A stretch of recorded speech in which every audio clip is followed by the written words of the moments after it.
po, my name is Wilford Andre Ibanez. I'm from NPC Navotas Polytechnic College. I'm here po today to interview about your experience as a owner. Maaari po ba kayo magpakilala? Ako si Drich at yung business namin is yung HJ Printing Shop po. Saan po located ang business nyo at ano po ang mga binibenta? Dito lang sa Malabon, Longos, Malabon, Provenza. Meron kaming printing shop, tapos nagbebenta kami ng mga tumbler, ng mga customized tumbler kunwari para sa mga may kasal, binyag, etc. How do you maintain the quality of your products or service? Yung basically kasi, yung business namin is e-commerce sa Shopee. So, deliver sa amin ng mga tumbler, sinecheck na agad namin kung damage ba siya or hindi. Tapos, bago namin siya ipadala sa mga customers namin. What are the main challenge you face in maintaining high standards?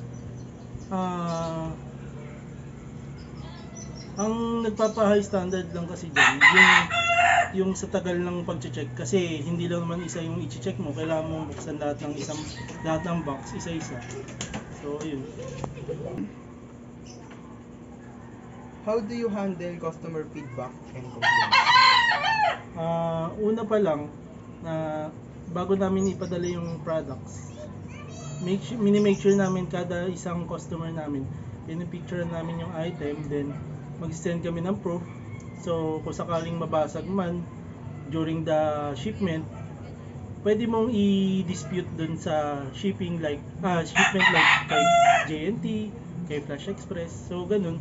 Tapos nakikipag-coordinate na lang kami dun sa customer para maiwasan po yung misunderstanding na usapan.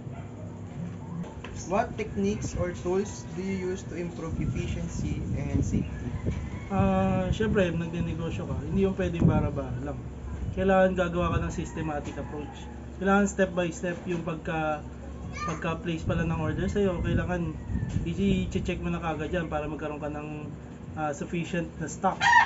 Ngayon, dun sa pagiging safety naman, kailangan bago mo pa lang siya ipadala, make sure na hindi siya basta-basta mababasag or madadamage yung nasa loob. Thank you for your time, sir. We enjoy learning more about you and your experience. Thank you so much po. You're welcome.